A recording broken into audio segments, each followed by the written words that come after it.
Another day, another Filipino story. Around 130,000 Filipinos make up Hong Kong's largest ethnic minority, and many of them work as foreign domestic helpers.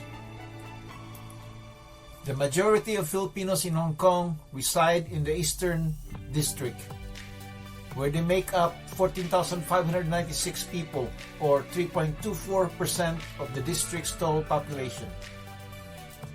One of the first nations to send workers through the 1970s era Foreign Domestic Helper Program was the Philippines. This made it possible for helpers to work for a single employer and earn at least the legal minimum wage. The majority of these workers were mothers, grandmothers, or eldest daughters, and they were doing it to provide for their kids. They were in search of higher wages and better living conditions than in the Philippines. Migrant workers from the Philippines are required to reside in the homes of their employers. In Hong Kong, there are no laws that set a maximum number of hours that can be worked in a day or a week, so employees are allowed to work up to 16 hours per day, 6 days per week. Cleaning, cooking, grocery shopping, and caring for kids, the elderly, and pets are just a few of the services offered to employers. Domestic workers still believe Hong Kong to be one of the best places in Asia to find work, according to The Guardian. Although many Filipino domestic workers assert that providing for their families is their primary responsibility, many also lament the unreasonable demands and financial expectations placed on them by their families at home. Stereotypes and disciplinary measures are frequent causes of the mistreatment of Filipino domestic workers in Hong Kong.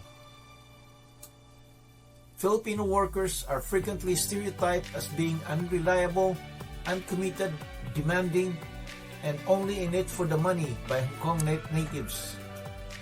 They are described as being from a backwards country, uneducated and poor, as well as apathetic towards Hong Kong, while others see the Filipino workers as hard workers who contributed valuable labor to the colony. Additionally, Chinese women would perceive female Filipino helpers as a threat to their status as mothers and wives, which would result in the loss of their employment. In contrast to Chinese women, they may be perceived as flirtatious and even open to providing sexual favors. Employers place strict restriction on employees, such as having a curfew and being constantly watched. Similar to modern slavery, most workers do not have their own living spaces and are locked inside for nearly 24 hours every day.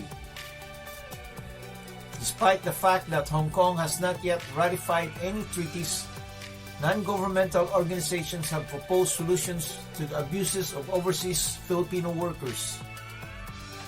For Filipino workers, Sundays are a lifeline because they are allowed them time to rest, take care of personal businesses, and engage in leisurely activities like picnics and dances. Since the 1980s, the migrant Filipino workers have gathered together on their weekly holiday. Around Victoria Park, the Central District, Wan Chai, and Statue Square, people frequently congregate, transforming the neighborhood into Little Manila. Since English is typically both parties' second language, the majority of Filipinos in Hong Kong interact with the locals in this language. 11% of Filipino domestic workers in Hong Kong, according to the Census and Statistics Department, also speaks Cantonese. Within the Filipino community in Hong Kong, they communicate in Tagalog or in another Filipino language. The Filipino domestic workers are heroes. They sacrifice and take care of another family, so they can send money to their family in the Philippines. Thanks for watching.